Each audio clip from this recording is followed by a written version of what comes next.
क्या आदिवासी नेतृत्व को रोकने के लिए धुर विरोधी कांग्रेस और बीजेपी एक हो सकते हैं? ये सवाल इसलिए क्योंकि दिल्ली से 762 किलोमीटर दूर राजस्थान के डूंगरपुर में बीजेपी और कांग्रेस एक हो गए। वजह थी आदिवासी समर्थक बीटीपी के उम्मीदवारों को जिला प्रमुख बनने से रोकना। दरअसल राजस्थान में हाल ही में पंचायत चुनाव हुए हैं और उसमें बात अगर डूंगरपुर ज़िले की करें तो जिला प्रमुख यानी कि जिला पंचायत प्रमुख के कुल 27 वार्ड हैं बांसवाड़ा में, और इन 27 वार्डों में से 13 वार्डों में बीटीपी यानी भारतीय ट्राइबल पार्टी समर्थक सदस्य जीते थे, यानी बहुमत से एक सदस्य उनका कम रह गया। बीजेपी को यहाँ पर 8 सीटें मिली थी जबकि कांग्रेस को 6 सीटें मिली थी। बात जब जिला पंचायत अध्यक्ष की आई यानी जिला प्रमुख की आई तो सभी लोग हैरान उस समय हो गए जब कांग्रेस और बीजेपी के उम्मीदवारों ने, जो कि बीजेपी और कांग्रेस के चुनाव चिन्ह से जीत कर आए हैं, उन्होंने निर्दलीय की हैसियत से एक बीजेपी की ओर से अध्यक्ष के लिए सूर्या आहारी ने पर्चा भर दिया और कांग्रेस के उम्मीदवार ने उपाध्यक्ष के लिए पर्चा भर दिया और दोनों पार्टियां एक हो गई और बीटीपी समर्थित पार्वती को एक वोट से चुनाव हरा दिया गया।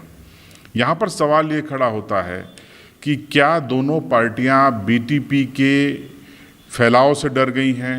क्या जिस तरीके से आदिवासी नेतृत्व राजस्थान में उभर रहा है उससे दोनों पार्टियाँ डर गई हैं, सतर्क हो गई हैं? उनको लगता है कि अगर स्थानीय निकायों के कुछ बड़े पद उनको मिल जाएंगे तो वो अपनी पैठ बना लेंगे, ऐसे में उनका क्या होगा?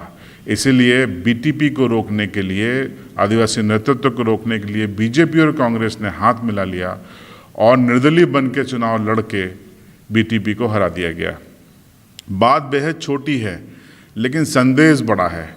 संदेश इसलिए बड़ा है कि ये संदेश आदिवासी नेतृत्व को सोचना होगा कि जिस तरीके से 1857 की क्रांति अंग्रेज़ों के खिलाफ इसलिए विफल हो गई थी क्योंकि उसकी कोई लीडरशिप नहीं थी। जिस स्टेट का अपना मन होता था उस तरीके से व्यवहार करता था। नतीजा अंग्रेज एक थे, रणनीतिक पूर्वक लड़े और उन्होंने उस क्रांति को विफल कर दिया। इसी तरीके से जन चेतना फैलाने के ये जो अभियान चल रहा है, तमाम संगठन है, चाहे वो बीटीपी हो, मध्य प्रदेश में जयस हो, तमाम ऐसे संगठन हैं, ये अगर अलग अलग समूहों में लड़ेंगे तो इनका हाल भी 1857 की क्रांति जैसा होगा, क्योंकि ताकत जब तक एक नहीं बनेगी तब तक ये बिखरते रहेंगे, टूटते रहेंगे। और राष्ट्रीय पार्टियां कभी नहीं चाहेंगी कि कोई भी ऐसा दबाव समूह बन के उभर कर सामने आए जो उन पर उनके हाथों से सत्ता का नियंत्रण छीन सके या